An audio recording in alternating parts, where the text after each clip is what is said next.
Attendez les amis, juste je fais une fait de interview. l'ombre.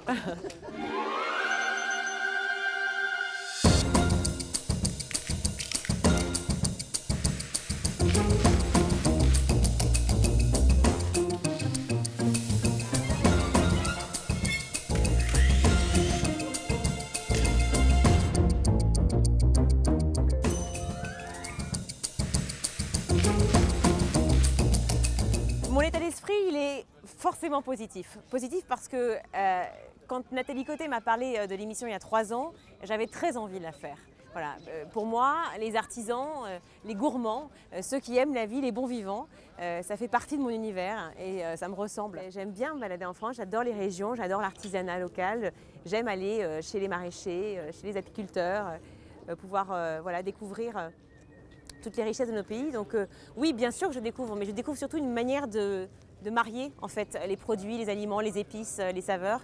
Et c'est, je crois, la force de notre émission, c'est de pouvoir montrer des choses qui sont réalisées par des pros, par des grands pros, mais qui permettent d'avoir quelques idées en fait pour nous qui sommes à la maison et qui ont envie de faire plaisir à ceux qui viennent chez nous dîner.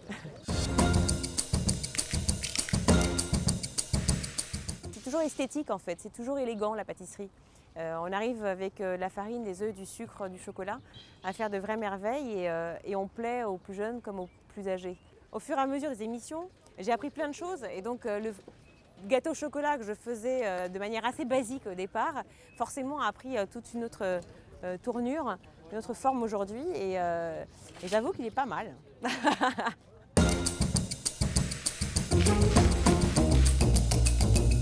Ma Madeleine de Proust, oui, c'est le gâteau au marron que faisait ma grand-mère paternelle. Une espèce de bloc assez compact, hein, quelque chose de pas forcément très digeste, mais que j'adorais manger avec de la crème anglaise que je faisais moi-même à l'âge de, je sais pas, 5-6 ans. Et je mettais un petit peu de chocolat par-dessus parce que j'estimais que c'était pas assez lourd, hein, donc j'en rajoutais. Et ça, c'est ma Madeleine de Proust. Aujourd'hui, j'ai un petit peu dérivé, je suis partie sur le Mont Blanc, c'est-à-dire que la crème de marron, c'est un peu déplacé sur la meringue chantilly Mont Blanc. Très léger aussi.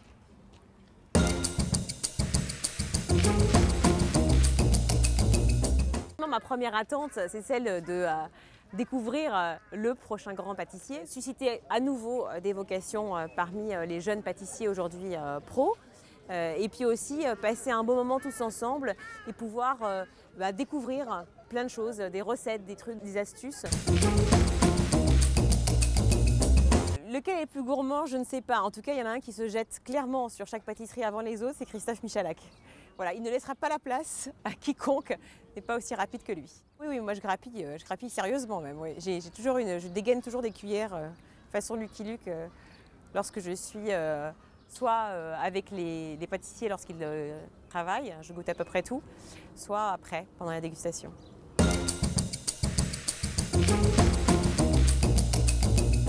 Les qualités, c'est déjà l'ambition, la patience, la rigueur, la finesse aussi et l'élégance que l'on retrouve beaucoup en pâtisserie. C'est aussi ça, mais avant tout la gourmandise. Il faut être super généreux, quoi. Il faut avoir envie de faire plaisir aux autres.